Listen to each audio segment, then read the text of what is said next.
This man is about to send off to another world. While he was battling against a horde of monsters, a portal appeared out of nowhere and sucked him in. He then met this old man who he asked him to defeat the Demon King to regain his freedom. He did what he asked him to, but his captain came out of nowhere and stabbed him from behind. Before we get to know why his captain betrayed him, let's see what happened earlier. We are now on Earth in the year of 2045. The world is a battlefield. Monstrous maws with rows of jagged teeth snap at the air, their multiple red eyes glowing with malice. Screams and guttural roars fill the atmosphere as the creatures tear through the ruins. In the chaos, soldiers struggle to hold the line against the encroaching darkness. The air vibrates with the sound of slaughter and the heavy, wet thud of biological horrors moving through the wreckage of civilization. A soldier stares up in terror, the breath catching in his throat as a dark, pointed limb looms over him. The question of whether this is truly the end of his journey fills his mind. When the monster was about to finish him, a blade flashes through the darkness, severing the monstrous limbs in a single fluid motion. Han Sung, the commander-in-chief of the Earth Resistance, stands amidst the carnage with cold resolve. Turning to his fallen comrade, he commands the man to get up and keep moving. The soldier scrambles to his feet, stammering a confirmation of the order. Han Sung strides forward, his rifle held ready as he leads the charge. For decades, a relentless war has raged between humanity and these monsters. Even against the endless flood of creatures, the resistance has pushed forward. Now only the enemies directly before them remain. The realization strikes him that their ultimate goal is finally within reach, the end of the long nightmare appearing just over the horizon. A brilliant, golden light erupts from the ground, forming an intricate magic circle beneath Han Sung's feet. The sudden flare blinds the soldiers, who cry out in confusion, asking what is happening. One calls out to the commander in panic. From the void, a voice commands Han Sung to respond to the summons. Figures in the shadows celebrate the success of the ritual, marveling that the hero from another world they had only heard about has finally appeared before them. Bound by glowing chains of light, Han Sung stares at his wrists, questioning the nature of these shiny handcuffs. He demands to know where he is. An elderly man in ornate robes approaches, welcoming the hero from another world to the Empire. The old man acknowledges the suddenness of the situation but pleads with Han Sung to defeat the Demon King and save their world. Han Sung recoils, questioning the mention of a Demon King and demanding to know the old man's identity. He insists he has no time for this, as he was just in Korea. The old man commands silence, his hand glowing with a harsh, golden radiance. He announces the activation of the binding oath known as Jis. Han Sung screams as the spell sears into his very being, the light lashing around him like whips.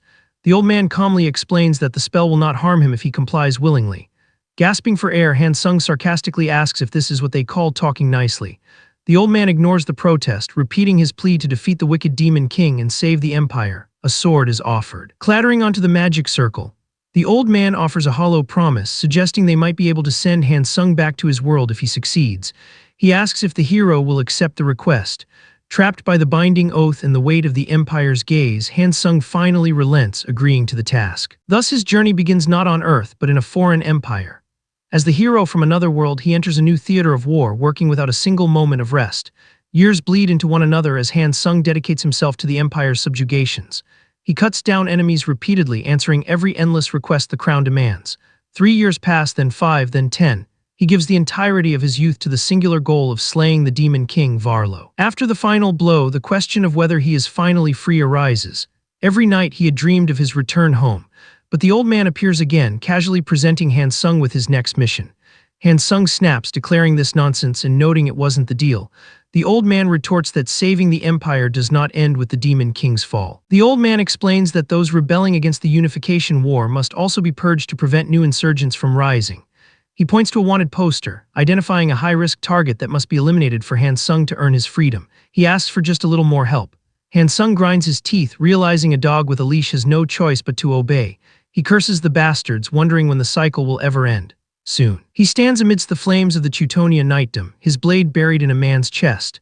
The dying man, Sir Babel, coughs blood and remarks that he never thought Han Sung would be so foolish. Han Sung looks away, stating he had no choice. He offers an apology to Babel, who recognizes him as the hero from another world. Babel tells him not to feel sorry, warning that Han Sung will be discarded just as he was. As Babel collapses, Han Sung stands in the silence, believing it is finally over. He thinks only of the fact that he can finally go home, unaware of the figure looming behind him.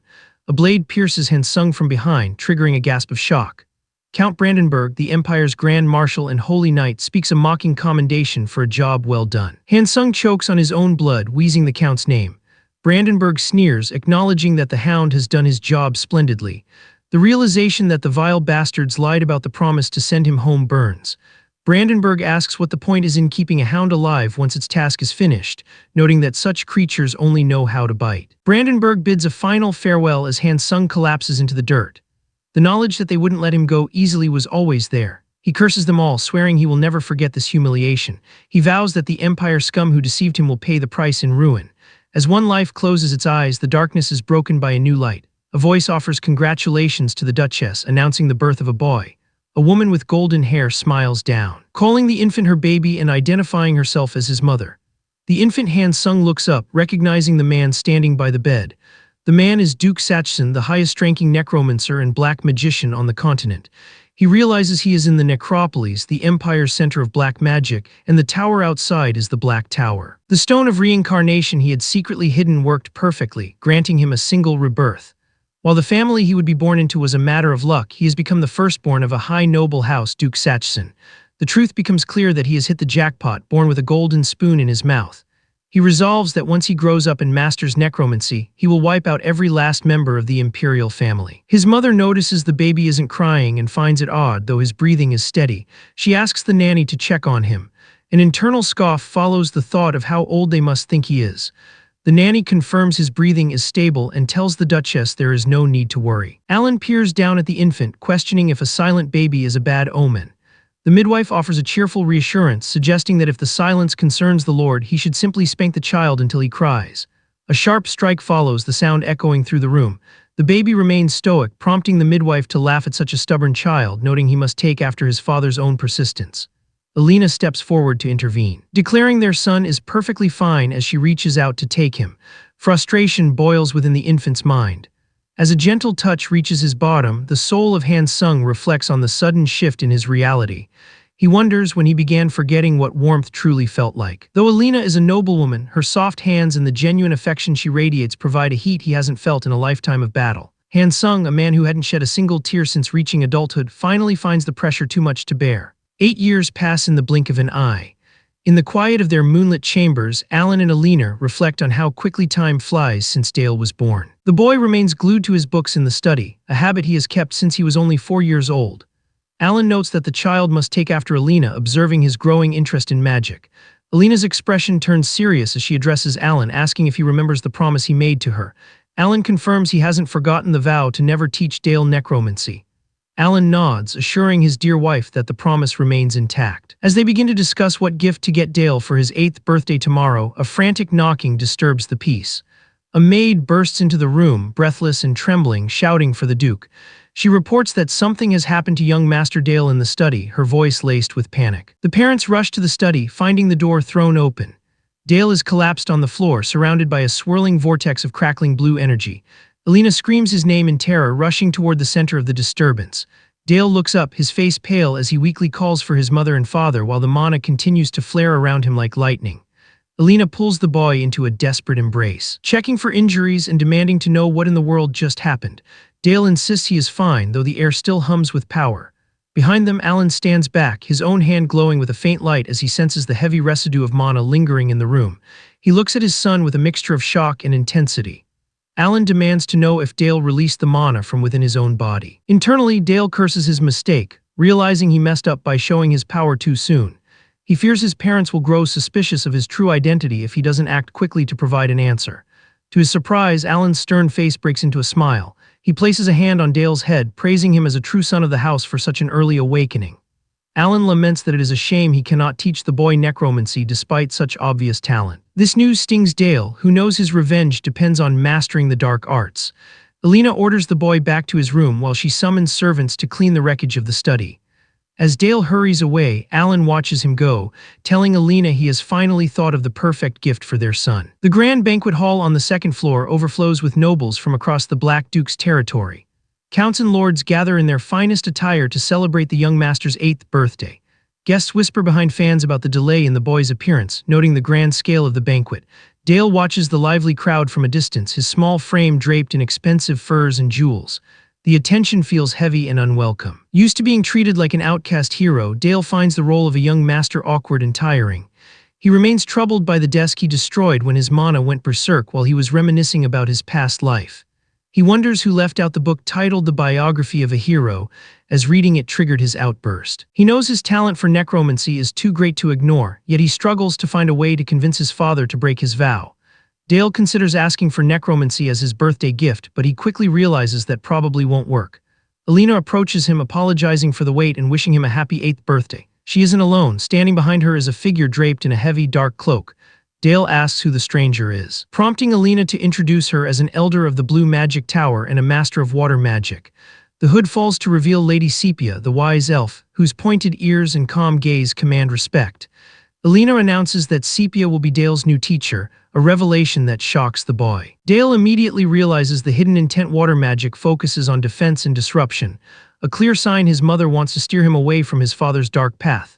Sepia smiles, expressing her desire to work with him before asking if they could talk alone for a moment. High upon a snowy wind-swept mountain path, the two stand alone.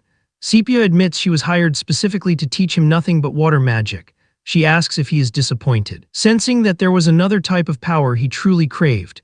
Dale is stunned into silence as she correctly guesses that it is only natural for him to want to learn his father's necromancy. Sepia explains that the condition for the Black Duke's marriage is a fact known to everyone in the Empire. When Alina was being courted, she was frightened by Alan's ill repute as a dark mage. To win her hand, he promised that his dark legacy would never be passed on.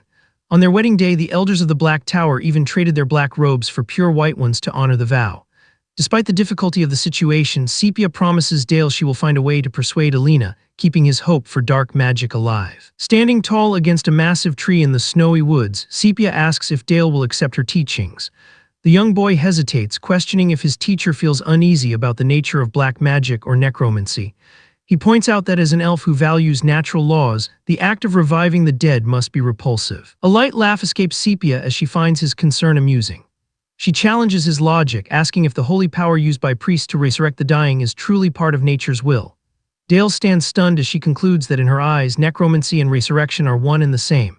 Observing her unconventional perspective, Dale realizes she is far removed from the usual orthodox elves and might be a superior teacher to what he imagined. Sepia gestures for the lesson to begin, noting that he formed a mana circle fragment days ago. Her first objective is for him to expand that fragment into a full first circle. The prospect excites Dale as the magic books in his possession require that specific milestone. Eager to seize the chance, he listens as she instructs him to place a hand over his heart and concentrate. Closing his eyes, Dale obeys his teacher. In this world so different from Earth, mana saturates the very air, yet raw energy remains impossible for any but ancient beings like dragons to handle. To process this power, a mana circle of the heart becomes a necessity. The process requires gathering scattered fragments around the organ and forcing the assembled ring to rotate steadily. Light erupts from Dale's chest as he realizes the circle imprints a mana path directly onto the heart. Following Sepia's guidance, he focuses on the rotation. Though she warns him that the process typically demands a month of training and urges him not to be hasty, the boy looks up. He calls out to his teacher, asking if he has already succeeded as blue rings of energy swirl around his small frame. Disbelief colors Sepia's expression as she wonders how a child could form a circle in mere minutes.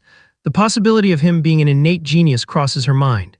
To test his limits, she asks him to attempt releasing his magical power through the newly formed circle. Dale agrees to try, his hands glowing with a fierce, sparking light that defies the expectations of what a normal child should be capable of. While mana surges, Dale acknowledges that a standard level of power will never suffice for his revenge against the Empire or Duke Satchson. Unlike his past life where he relied on body engravings for combat magic, his current form inherited the talent of the Lord of the Black Tower. This body accepts mana with natural ease, suggesting he can master more than just water magic. Focusing his intent, he directs the flow to his fingertips to create a deadly shard aimed at the Empire's throat. Sepia watches the condensation of energy, noting that most beginners lose the form of their magic during release. To her surprise, Dale crystallizes the power into a complete ice bolt. She initially suspects the destructive force might be lacking since he focused so heavily on the spell's shape. The bolt flies toward a distant tree with a sharp whistle. A deafening boom shakes the snowy clearing as the ice bolt connects. Shards of bark and frozen earth spray into the air from the impact site. Sepia stands frozen, her eyes wide with shock at the sheer scale of the disturbance. The projectile proved sharp and hard enough to pierce straight through the wood. Sepia stares at the destruction, certain that such precision is far beyond the capabilities of a mere 8-year-old. Behind her, Dale stands with a small, sheepish smile, the air still shimmering with the remnants of his casting. Kneeling by the shattered tree, Sepia examines the frozen remains. She expected simple mana movement, but Dale infused the release with the ice element. Even for basic spell, the way it perfectly absorbed the surrounding chill is terrifying. Sensing her silence, Dale asks if he did something wrong while Sepia remains lost in thought. The sophistication of the formula is too advanced for an innocent child to create by accident. Sepia identifies three distinct projections: rotation, acceleration, and compression. These represent the golden ratio of military magic, a perfect spell of slaughter cast unconsciously.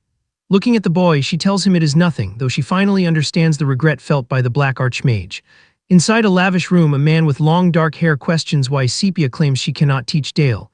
He argues that a child who reached the first circle in minutes deserves more instruction, not less. Sepia remains silent for a moment before explaining that the boy executed a perfect military-grade formula the instant he achieved his rank.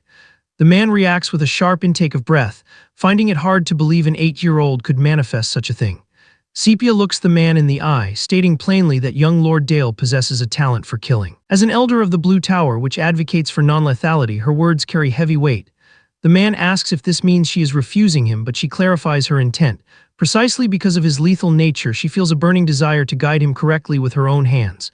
The man notes that Dale already has a specific interest, the dark magic of the Black Archmage. This revelation causes a flicker of tension. Sepia admits she knows the tales of the Black Archmage's romance and respects his promise to Lady Alina, yet she insists that a father's vow does not give him the right to dictate his child's future. Talent as immense as Dale's cannot be ignored or suppressed. Outside the room, Dale sits dejected on the floor, unable to understand a single word of the adult's conversation. He realizes his first spell carried far more power than intended, surprising even the Lord of the Sepia Tower.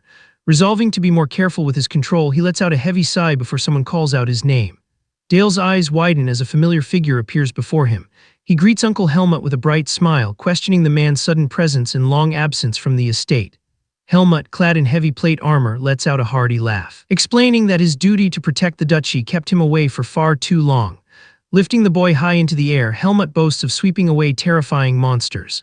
Dale quickly deduces that his uncle has been conquering a dungeon.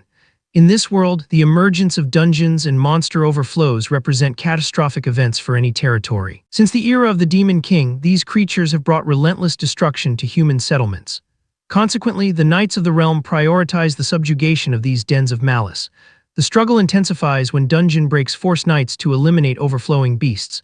Within the Duchy of Sachsen, the situation remains far more severe than in other lands, a burden Dale carries personally. Because his previous incarnation as the otherworldly hero slew the Demon King, the Duke of Sachsen now bears the command to reclaim the Demon King's former lands for the Empire.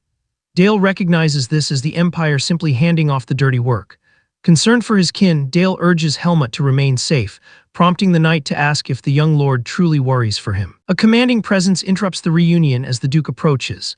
Helmut immediately drops to a knee, addressing the man as Your Grace. The Duke acknowledges the knight's grueling campaign with a word of praise. Suddenly, the doors open to reveal Dale's mother and her retinue of maids, wondering if everyone has gathered. Dale wonders what his mother requires as she calls his name with a joyful expression, rushing to her son. The Duchess expresses her amazement at Dale reaching the first circle of magic. The Duke offers his congratulations, promising Dale anything he desires as a reward. Dale hesitates, contemplating if asking for necromancy would appear too cunning for a child. To maintain his innocent facade, he requests a little sister, a wish that leaves both parents stunned and flushed with embarrassment. Damn, what an assist from Dale. The Duke solemnly vows to try, earning a cheerful response from Dale. Nearby, Helmut's subordinates tease the captain for his reaction. As night settles over the sprawling towers of the city, Dale collapses onto his bed. The use of magic leaves him drained and weary. His eyes flutter shut as exhaustion takes hold, pulling him into a deep slumber. Darkness swallows the peace of sleep. A sinister figure from the past looms over Dale, addressing him as Han Sung. The man mocks the boy's new life, sneering at how easily people become soft when granted a warm home and loving parents. He dismisses Dale's desire for revenge, warning that the Empire will never stop searching for Han Sung. The threat rings through the void, promising that the Empire will hunt him until every trace of his existence vanishes from the world. Dale bolts upright in bed, gasping for air. Agony flares in his chest, making him feel as though his heart might explode under the pressure. Realization dawns as Dale identifies the sensation as a mana overload. He curses the Imperial bastards who continue to haunt him even in this life. Seeking relief, he stumbles out into the frigid night air, hoping the cold will soothe the burning within his veins. The biting wind offers no respite as the pain only intensifies. A voice cuts through the dark, observing his suffering. Teacher Sepia stands among the snow-covered trees, recognizing the mana overload as a sign of his immense talent.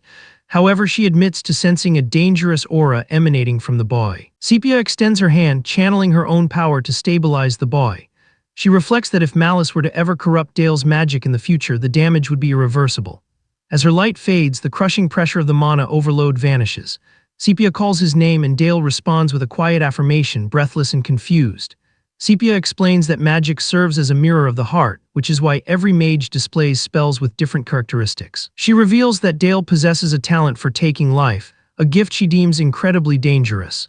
To guide this power, she presents a heavy tome, feeling fortunate that she is the one to teach him.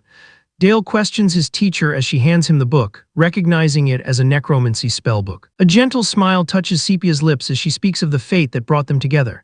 She softly wishes Dale a happy birthday, her voice full of warmth. Struck by the gesture and the relief of the night, Dale steps forward and pulls his teacher into a tight embrace. A few days pass since their last encounter. Under the frozen boughs of the forest outside the north gate, the world lies hushed beneath a blanket of white. Sepia stands with her young pupil Dale, pointing toward a small creature in the brush. She questions if he sees the rabbit, and he confirms. Her voice carries a weight of instruction as she tells him to recall the experience of hunting with his father. Steeling himself, Dale acknowledges her command. Mana surges, a complex glowing geometric circle forms at Dale's fingertips, crackling with cold energy. With a sharp motion, he releases a jagged shard of ice. The projectile streaks through the winter air, striking the rabbit with lethal precision. The small creature falls, its life extinguished in an instant amidst the snow. Sepia watches the boy. Even after taking a life, no tremor disturbs his hands. She muses quietly before calling out to him, explaining that while magic may share a name, the form it takes varies infinitely between mages. When she asks if he understands the cause of this divergence, Dale admits his uncertainty. She reveals that magic serves as a mirror reflecting the heart, turning the contents of the mind into mana particles. It is the landscape of the heart made real. Dale remains silent, his expression a mix of thought and uncertainty. Continuing her lecture, Sepia explains that names like Firewall are only a stepping stone to aid a firm mental image. This principle extends to the great magic towers.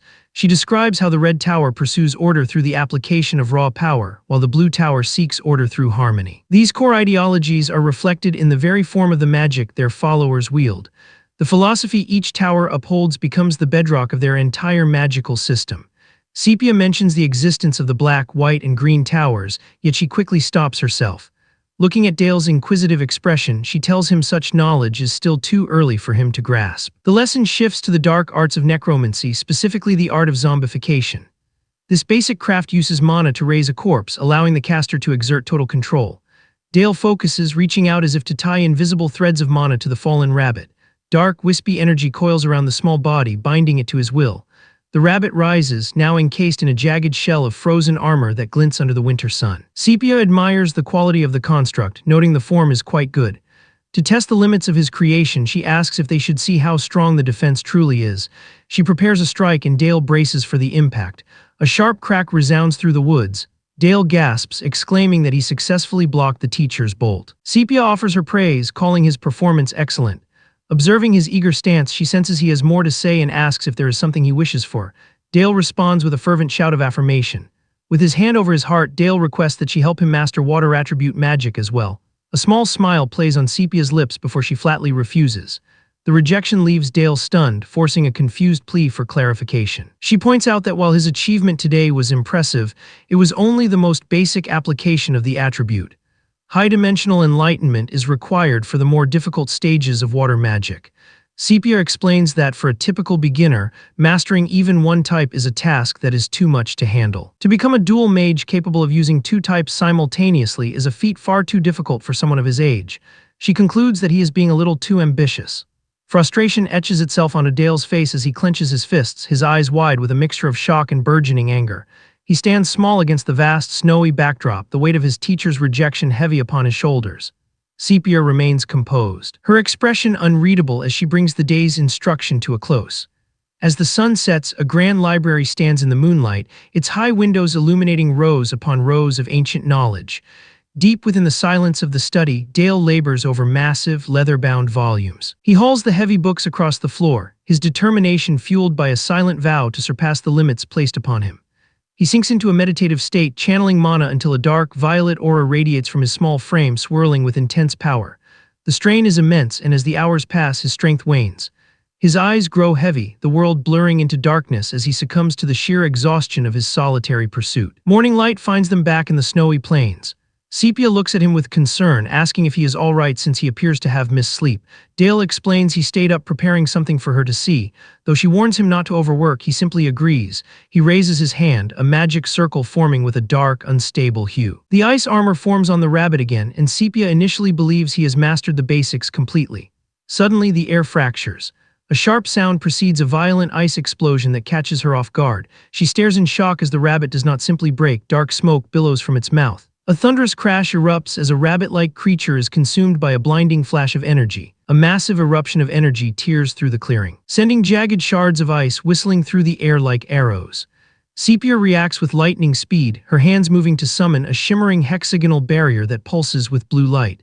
She stands firm against the onslaught, her eyes wide at the true scale of the power Dale has managed to call forth. Sepia remains speechless, her attention fixed on the young boy.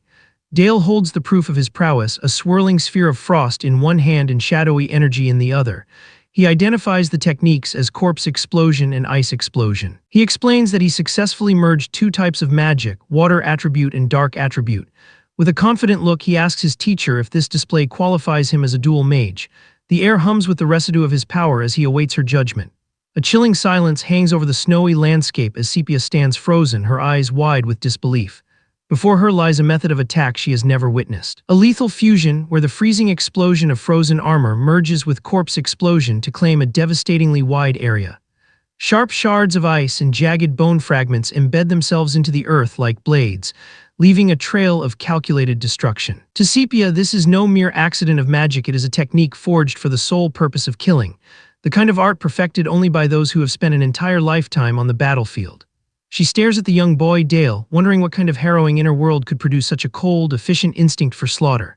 The heavy thud of hooves breaks her reverie as her helmet approaches on a massive, armored steed. Dale calls out to him with a bright smile, asking if the commander has just returned from clearing another dungeon. Helmut, a man whose presence commands the very air, confirms they were subjugating a small group of monsters, noting that even the legendary Black Cavalry found the task somewhat difficult. These are the invincible knights of Duke Sachsen's house, warriors who dominate every conflict with lances wreathed in shimmering aura. Leading them is Helmut himself, a man who has ascended to the prestigious ranks of the Seven Swords of the continent. Eager to grow stronger, Dale reminds the commander of his promise to teach him swordsmanship in the future, knowing there is no better master to learn from. Helmut lets out a boisterous laugh, welcoming the boy's ambition at any time. As the cold wind picks up, Helmut urges the young master to head inside where it is warm, bidding them a safe return. Sepia leads Dale back toward the castle, the sun setting over the spires.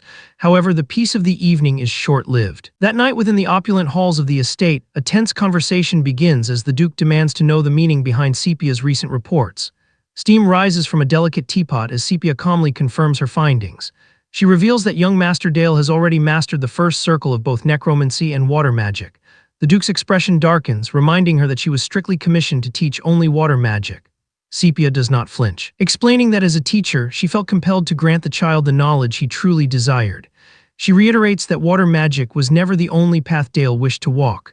The atmosphere in the room grows heavy with the weight of this revelation as the Duke and his wife, Alina, process the sheer scale of their son's talent. Alina breaks the silence, asking Sepia to continue her instruction in water magic if that is what Dale wishes.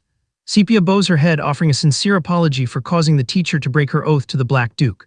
Once they are alone, Alina lets out a long sigh, marveling at the fact that their boy is a dual mage at only 8 years old. She admits that while his rapid growth is almost frightening, it is exactly what makes him their son. The Duke remains solemn, his mind racing as he looks at his wife, the name Alina escaping his lips in a soft, contemplative tone. The Duke confesses his own desires, stating that he wants to teach Dale necromancy himself. As a lord, he intends to give his son the strength required to bear the heavy duties of an heir. As a mage, he cannot ignore the chance to accept such a talented disciple, and as a father, he feels a primal need to pass his legacy down to his offspring. He offers his wife a deep apology for the path he is choosing. Alina acknowledges that the public perception of necromancy remains poor, with many whispering that it is nothing more than the magic of death. Despite her initial attempts to stop this, she now urges the Duke to raise Dale to be a necromancer powerful enough to crush any who would dare speak against him. The Duke vows to wager everything he possesses to ensure their son becomes the very best. Later, deep within the basement of Duke Satchin's castle, they stand in the Black Duke's private magic workshop. The Duke's voice is cold as he expresses his great disappointment in Dale's current progress. He questions if the boy has been reanimating creatures without even understanding the mechanics of what he is moving. Dale tries to defend himself, stating he only practiced what his teacher provided, but the Duke clicks his tongue in annoyance. He warns Dale that as long as he is the one teaching, the boy is never to use such rudimentary basic necromancy again. The lesson takes a grueling turn as the Duke places a heavy hand on a stack of books, commanding Dale to memorize the entire bone and muscle structure of every living creature. Dale can only offer a submissive agreement. The texts provided are specialized volumes that, in Dale's previous world, would only be encountered by high-level doctors. After spending grueling days committing every single word to memory, Dale finally completes the basics. The Duke presents a new, ornate book, declaring that the real lesson is finally beginning. Dale prepares himself, but a sudden sense of confusion washes over him as he looks at the table. Lying before them is the fresh corpse of a goblin. The Duke notices Dale's flustered expression and begins his lecture, explaining that an unskilled warlock can only move a master's corpse like a mindless zombie. Conversely, a true practitioner can take the body of a mere foot soldier and forge it into a terrifying death knight. He gestures toward the undead subject, challenging Dale to show how he would move it. Dale hesitates, his mind racing through the anatomical details he just mastered. The boy realizes that unlike a small rabbit with few bones, a bipedal goblin is a complex creature requiring countless threads of mana to bind and control. He struggles to maintain the connection, cursing under his breath as the mana flares. It feels like trying to operate an impossibly intricate puppet. He attempts to use rigor mortis to bolster the creature's defense, but the joints and muscles become so stiff that the corpse cannot move at all. Despair begins to set in as he wonders what to do until the Duke's voice cuts through his panic. His father acknowledges that while accelerating rigor mortis was a clever idea for durability, it has the side effect of restricting movement beyond utility. The Duke tells his son to watch closely as purple mana erupts from his hand. He explains that the rib cage is naturally designed to protect the internal organs. However, with a sickening crack, he forces the mana to warp the goblin's skeleton. He posits that for the dead, there is no longer a need to protect entrails. The bones shift and sharpen, transforming from a defensive cage into an offensive weapon. Dale watches in silent shock as the very structure of the creature is rewritten by his father's will. The Duke emphasizes that the core of dark magic lies in understanding the subject's structure and changing its form to suit a specific purpose. Dale is struck by the raw power and logic of the demonstration. He asks his father to explain the ultimate philosophy pursued by the Black Tower.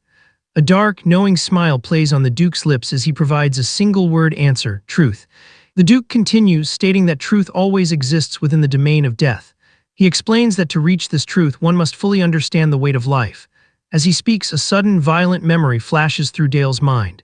He sees a warrior standing amidst a field of fire and blood, a sword held high.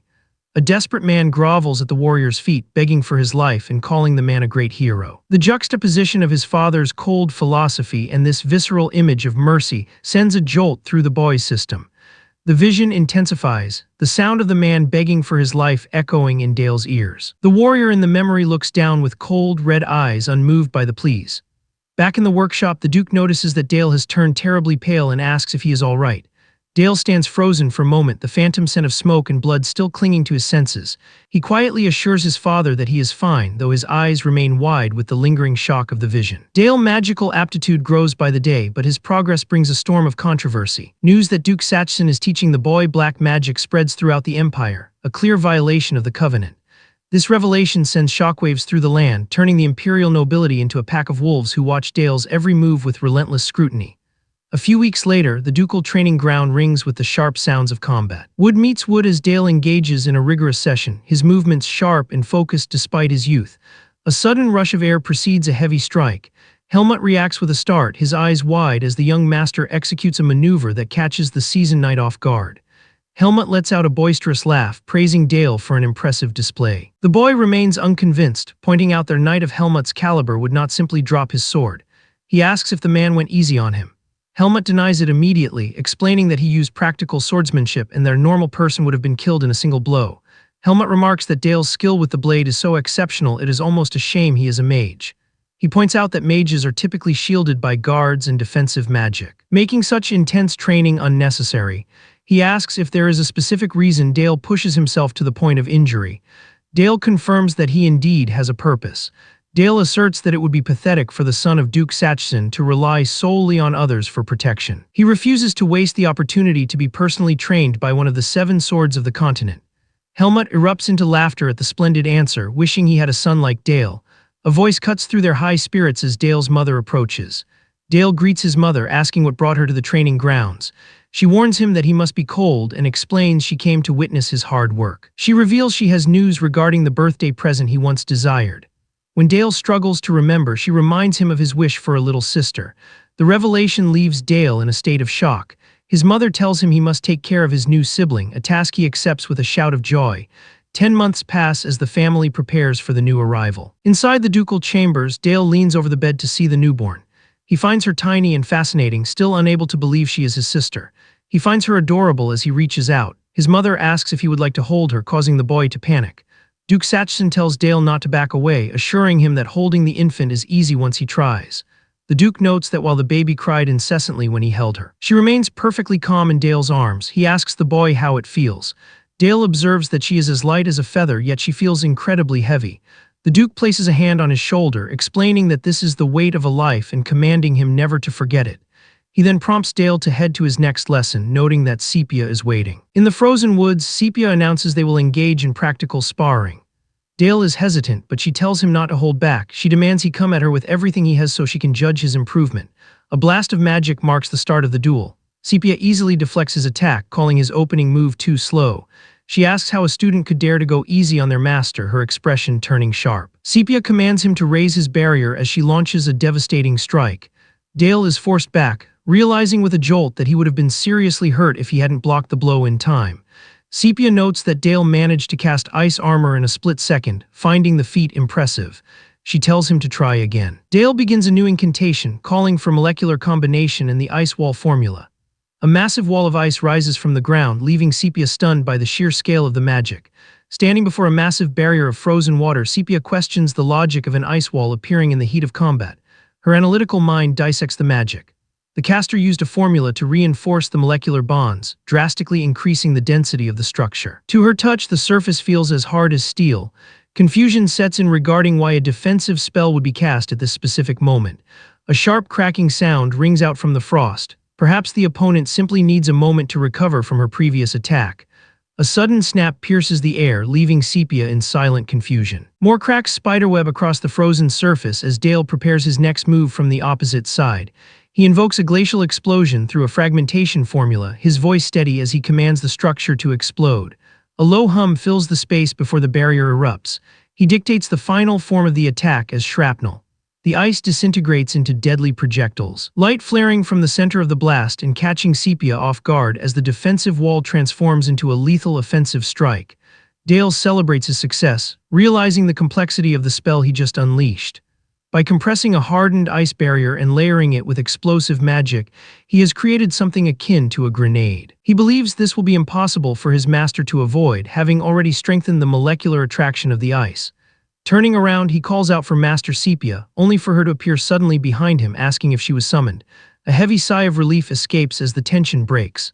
Sepia admits her surprise, realizing the version of herself he attacked must have been an illusion. She praises Dale's skill, noting that a lowly first circle magician wounding a tower elder is an unthinkable feat. Dale quickly apologizes, stating he never intended to cause her harm. However, Sepia smiles, expressing her gratitude for the wound he inflicted. To Sepia, the strike represents a deep level of trust, as if Dale felt comfortable enough to reveal his full potential. She claims that as a master, she could not be happier. Dale asks if she truly feels that way, and she confirms it, calling him an excellent disciple. She finds the formula he created to be truly amazing and pats his head. Dale humbly attributes his progress to her guidance, but Sepia falls into a silent, pensive state.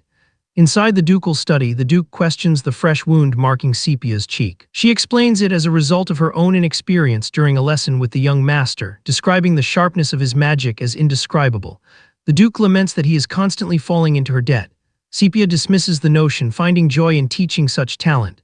Seizing the moment, the Duke asks for one more favor.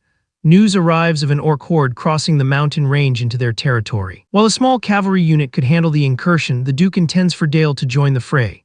Sepia protests, arguing that the boy is not yet ready for such a trial. The Duke clarifies his intent, explaining that he does not expect Dale to distinguish himself through combat alone, but to learn. Responsibility for the territory's safety falls solely on the Sachsen family.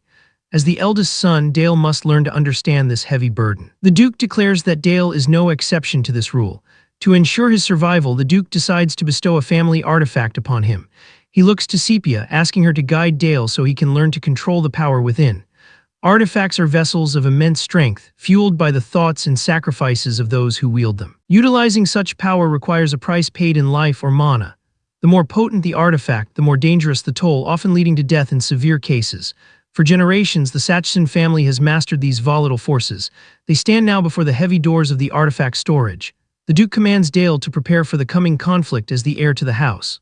Dale reacts with shock that quickly turns into excitement at the prospect of a real battle. He learns he will join the subjugation force against the orc horde. However, a prerequisite remains. Before he can step onto the field, he must master the Sachsen family's signature power of darkness. The Duke reveals the Demon Lord's domain artifacts, legacies reclaimed by their ancestors. These are far beyond ordinary magical items. He warns Dale of the powerful and dangerous magic each one emits, forbidding him from touching them until he learns proper control. His warning falls on empty air as Dale has already slipped away, leaving the Duke and Sepia searching for him. Dale wanders the vault, searching for a tool that suits his needs. The dark artifacts begin to whisper, sensing the deep-seated hatred and grudges within the boy. They plead for him to choose them, promising mutual destruction and revenge. Despite their desperate resonation with his inner darkness, Dale remains unimpressed. He looks upon the treasures and concludes that none of them are enough to satisfy him. A hunger for greater power drives him further into the room. Suddenly, a dark cloak appears beside him. He recognizes it instantly as the Shadow Cloak, a top-tier artifact once worn by Duke Berta, a captain of the Demon Lord's army. In his past life as a hero, Dale faced this very power. It possesses the terrifying ability to give physical substance to shadows. Without hesitation, he reaches for it. The Duke and Sepia rush toward him, but it is too late. The shadow surge begins as the cloak clings to Dale's small frame. This is no ordinary darkness. It is a living force that once allowed its masters to summon storms of shadows. To wield such a creature, one must achieve complete subjugation. The Duke watches in grim silence, knowing the struggle for dominance has started. The process is grueling as the shadow creature lashes out with violet energy.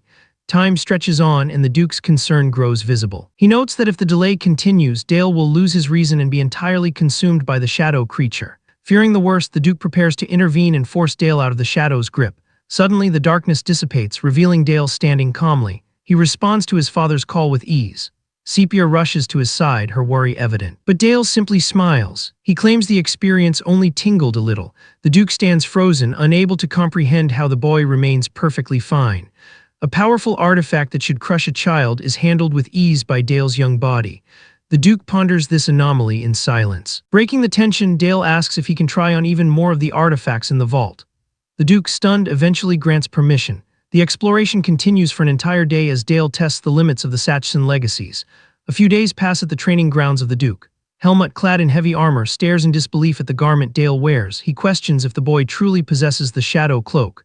Dale confirms the artifact's identity with a calm nod. Concerned, Helmut warns that such an item is notoriously difficult to handle, yet Dale dismisses the danger, noting only a slight sting. The knight finds the situation bizarre, musing that perhaps the relic has simply been lonely during its long isolation. Recalling the moment of acquisition, Dale explains how the cloak grabbed onto him instantly, leading him to believe it merely sought a friend. Helmut erupts into laughter at the notion of a lethal artifact feeling solitude. He praises the young lord, declaring him far too kind-hearted for his own safety. Beneath Dale's feet, the shadow writhes with a mind of its own, its toothy maw snapping in a silent, dark display. Dale offers his thanks for the knight's perspective. A new request forms in his mind. He asks Helmut for a genuine duel to test his combat capabilities. The seasoned warrior freezes, his eyes widening at the sudden challenge from his young charge. Helmut accepts with a grin, vowing to perform his best to avoid disappointing the young lord. As the knight draws his blade, a crushing pressure radiates from him. Dale realizes that even for sparring partner, one of the 7 swords of the continent might be an overwhelming force. Sensing the boy's hesitation, Helmut tells him not to be intimidated, promising to restrict himself to basic swordsmanship without the use of aura. Dale narrows his eyes, wondering if the master is merely going easy on him. Conviction hardens in Dale's heart, knowing a true knight must always fight with total devotion. This clash serves a greater purpose than simple sport. It is a session designed to master the Shadow Cloak under the guise of practice. The artifact's true value depends entirely on how effectively Dale can forge shadow constructs into lethal weapons. To reach that level of mastery, this grueling training remains essential. Unleashing his power, Dale calls forth a shadow blade barrage. Dark projectiles streak through the air only to be broken by Helmut's heavy blade. Dale watches in shock as the knight destroys the constructs through sheer physical strength alone, eschewing aura entirely. Such terrifying power leaves the boy breathless. Helmut's laughter resounds across the grounds as he praises the boy's effort. The time for defense ends. He lunges forward, announcing that it is now his turn to strike. Spikes of darkness erupt from the ground in a sudden counter-maneuver. Helmut gasps in surprise, barely reacting to the unexpected ambush. He finds the cloak's ability to perform such independent attacks fascinating as he parries the jagged shadows. A heavy impact forces a grunt of pain from Dale. He stares at the knight, stunned that his strike was blocked. Those blows possessed enough force to snap ordinary steel, yet Helmut remains unmoved. The boy acknowledges that a top-tier artifact truly exists on a different plane of power. Helmut demands 10 more rounds of intense clashing. Nearby, the ordinary knights of the estate watch the exchange with pale faces. They whisper of their own failures, never lasting more than 2 exchanges against Captain Helmut. Looking at Dale, they see not a child, but an indescribable wall of talent. Time marches forward to the day of departure under a full moon. Dale's mother clutches a bundle to her chest, her voice trembling as she offers to speak with the Duke once more. She cannot bear the thought of sending her son to such a perilous location. Dale reassures her, reminding her that both Helmut and his father will guard him. Still, the fear of something going wrong haunts her expression. Dale looks his mother in the eye, explaining his need to become stronger to one day lead the ducal house. He speaks of a future where he can protect her, his father, and his sister lies. Experience is the only path forward. He asks for her permission to grow strong enough to be her shield. Softened by his resolve, she finally relents. Mother bids her son a safe journey. Dale promises a swift return before mounting his horse. At the dawn-lit temporary base, a knight informs the Duke that the troops stand ready for departure. The Duke, a man of cold authority, gives his approval. The Duke turns to his son, commanding Dale to give the order to march in his stead.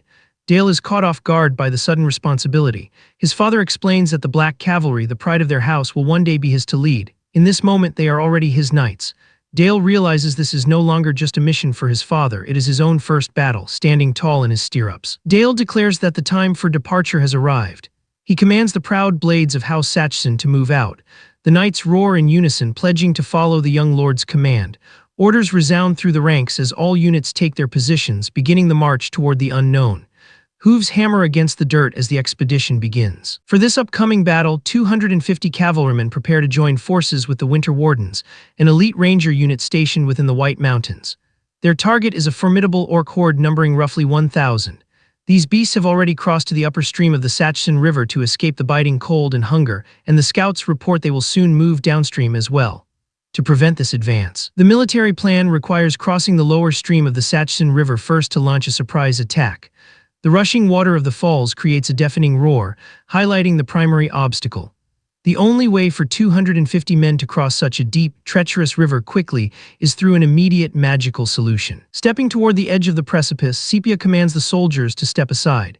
She calmly declares that she will create a bridge of ice to span the gap. Dale looks up at his teacher with a bright, appreciative expression, calling out to her. He recognizes the weight of her actions, knowing it must have been difficult for her to aid in battle when she follows a strict doctrine of nonviolence and harmony. Despite her personal beliefs, she still came all this way to support him. A sharp, crystalline crack resonates through the air as her magic takes hold of the water. The frost spreads rapidly, solidifying the churning river into a stable path. Sepia gestures toward the frozen surface, informing the company that they may cross now. She bows slightly toward the commander, wishing his grace victory in the coming fight.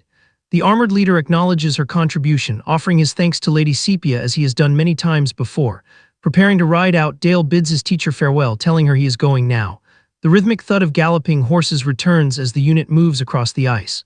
Sepia watches them depart into the tree line, her expression turning pensive. Silence falls over the riverbank before she softly remarks on how strange the situation feels.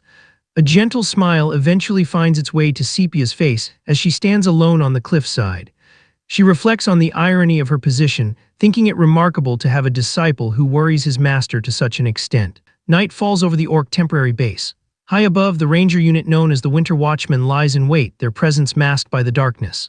Suddenly, a volley of fire arrows streaks through the air, piercing the silence. Flames erupt among the tents as the projectiles find their marks. Panic grips the camp as orcs cry out in confusion and pain. Below the ridge, the 1st, 2nd, and 3rd Cavalry battalions prepare to strike. Dust billows as the cavalry charges in a tight wedge formation, their hooves drumming a rhythm of impending doom. Helmut asks the young master for his thoughts on the display. Moving at 40 kilometers per hour, the sheer weight of horse and armor creates a terrifying momentum. The couched lance tactic, where the long weapons are held fixed, becomes unstoppable when infused with the knight's aura. Dale observes that the slaughter is one-sided.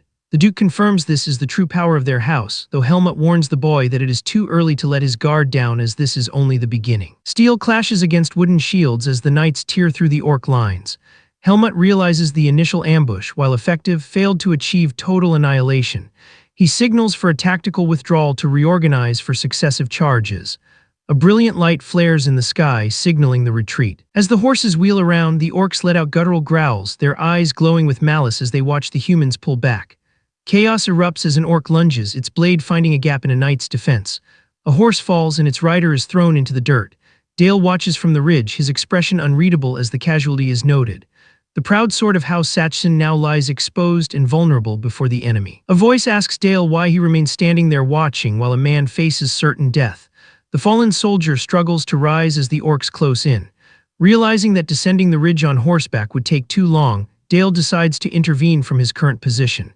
He needs a spell capable of piercing the thick, leathery hide of an orc. He begins modifying his existing ice bolt formula, integrating concepts of precise anti-personnel sniping. He envisions a sniper rifle structure to support the projectile, mentally constructing a Barrett M98B firing 8.58 x 70 Lapua Magnum rounds. A beam of concentrated frost streaks across the battlefield with high accuracy, slamming into the target. Dale spurs his mount forward, prompting a startled shout from Helmut. The Duke interjects, telling the knight to let the boy go. He is fascinated that Dale has already created a unique formula at such a young age, wondering if the child's inner world is already complete. Down in the valley, the orcs have finished regrouping. Dale identifies two immediate problems: the panicking soldier who cannot stand and the inefficiency of his own overly complex magic. Drawing a parallel to mathematical simplifications, Dale seeks to condense his magical incantation. He considers the name Ice 98 Magnum but finds it too cumbersome. He needs something shorter, more efficient for the heat of combat. Settling on the term Ice Bullet, he focuses his mana. The air chills as a magic circle forms. Below him, the trapped soldier gasps in terror as an orc looms over him with a raised blade. The ice projectile strikes with the force of a siege engine, pinning the orc to the ground. The rescued soldier looks up in disbelief, stammering a question as to why someone of Dale's status would save a common warrior. Dale tells him not to worry, for House Sachsen never abandons a sword that shows loyalty. As more orcs rush forward with bloodthirsty roars, Dale stands his ground, his cape fluttering in the cold wind. Dark energy coils around Dale's hand as he invokes the Shadow Blade. He commands the darkness to devour his enemies. Tendrils of shadow lash out, wrapping around the orcs and crushing them with a sickening crunch. The monsters let out final, strangled cries before the void consumes them entirely. Dale's eyes glow with a cold blue light as he watches the destruction unfold. A few stragglers remain, frozen in fear. Dale asks why they haven't run away yet before finishing them with a swift ice bullet. He exhales, feeling the satisfaction of a refined technique. Helmut arrives on the scene to find the threat neutralized. Dale, exhausted but composed, informs his uncle that he is leaving the rest of the cleanup to him. The soldier he saved watches in awe as the young master is carried away. Helmut raises his sword, ordering all cavalry battalions to launch a simultaneous charge. The knights roar for House Sachsen and for young Master Dale as they sweep over the remaining orcs. Later, within the quiet of the Sachsen base, the atmosphere is heavy. The Duke acknowledges the success of the subjugation but demands to know the real reason Dale rushed into the enemy lines alone. He stares at the boy, asking why on earth he would commit such a foolish act. Dale remains firm, arguing that as the future leader of the Knights of House Sachsen, he simply carried out a mission worthy of that role. The Duke dismisses this logic as weak, triggering a wave of confusion in Dale. He questions why his father, a man known for cherishing his knights, would act with such coldness while a ducal knight lay dead. The Duke explains that the northern front borders the Demon King's territory, a place of constant monster attacks where knights must fight without the hope of salvation. Dale insists he only wished to save a loyal servant, just as his father once did. The Duke counters that Dale's actions teach the knights to rely on others instead of themselves, a mindset that leads to death on the battlefield. He asks how many knights survive with such a weak will. The truth of the argument becomes undeniable, forcing Dale into a heavy silence. The Duke clarifies that he only intervenes when a threat exceeds his men's abilities, as that is the noble duty of House Sachsen. Realizing he forgot the very principles his past self lived by, Dale begins to speak, but the Duke places a firm hand on his shoulder. The Duke speaks of his impression of Dale's conviction, telling him never to forget the weight of his actions. Dale accepts this with a quiet affirmation. They prepare to return to the castle as the sun breaks through the tent. News of the young master's heroics spreads across the empire, becoming perfect gossip material. Storytellers claim he cut down a whole 1,000 orcs to save a single knight. While the tale is mostly truth with a dash of exaggeration, it spreads like wildfire. Dale finds the fame embarrassing, hiding his face beneath a hood as he moves through the city. A new atmosphere takes hold of the duchy. Days later at the training grounds, the knights greet Dale with intense fervor. They pay their respects and shout welcomes, forcing a blush onto Dale's face. He tells them such displays are unnecessary, but the knights insist he stand tall with pride. They vow to become stronger for his future and obey his every command. Dale notes their intense fire just as a maid named Eve approaches. Eve informs Dale that guests from House Orlhart are arriving. Dale thanks her and prepares to meet them. House Orlhart was once a great family of the Teutonia kingdom, led by the divine sword Bartle. However, Teutonia fell during the Empire's Unification War, and the family was ruined following Bartle's death. Helmut looks particularly grim, prompting Dale to remark on his expression. The connection to the divine sword becomes clear, as Bartle was the man who started Helmut on the path of knighthood. Helmut admits the memory leaves a bitter taste. Inside the throne room, the Duke notes Dale has been training again. Dale confirms this just as an attendant announces the guests. The Duke orders they be shown the utmost courtesy. Vanessa Orlhart enters with her daughter, Charlotte. Dale is impressed that they traveled without a single attendant. Vanessa offers a humble greeting to the Duke, who welcomes them. When Vanessa introduces Charlotte, the girl looks on with a sharp, defiant expression. The meaning behind her reaction remains a mystery to Dale. Charlotte suddenly snaps at her mother, asking why she is bowing to people like the Duke. Vanessa is horrified by the outburst. The Duke, remaining calm, acknowledges their long journey and asks Dale to escort Charlotte around the castle. Dale agrees and offers his hand to the girl. Charlotte recoils in anger, screaming for him not to touch her. She strikes his hand away, leaving everyone in the room stunned. The Duke and Vanessa are frozen in shock. Charlotte mutters about shameless imperial nobles before Vanessa finds her voice, demanding an apology. Charlotte refuses and storms out of the hall. Vanessa bows low, begging for forgiveness for her daughter's rudeness. She explains that Charlotte is not usually like this, but is reacting strongly to a recent trauma. The Duke asks for the details of what happened. Vanessa reveals that Count Brandenburg, a holy swordmaster known as the Pig King, was appointed as an inspector over their territory. The Count is infamous for lusting after skilled warriors to produce talented heirs, forcing himself upon them regardless of their age. He targeted Charlotte before she had even reached her first period. They narrowly escaped his clutches, but the trauma remains. Vanessa admits she lacks the power to protect her daughter as a fallen noble. She begs the Duke to take Charlotte in as a maid so the Pig King can never touch her again. "Yeah, guy, can someone lend me your gun so I can blast this Diddy 2.0? Dale finds Charlotte at the training grounds. He asks if she even knows where she is going, and she admits she has no idea. Her choice of the training grounds seems strange to him. He asks if her hand is all right after she struck him, and she tells him not to worry. Dale is relieved, seeing signs of her earlier tears. Despite her tough act, her youth is apparent. Suddenly, Charlotte draws her blade and demands a duel. Standing with her sword raised, Charlotte commands Dale of Saxon to draw his own weapon.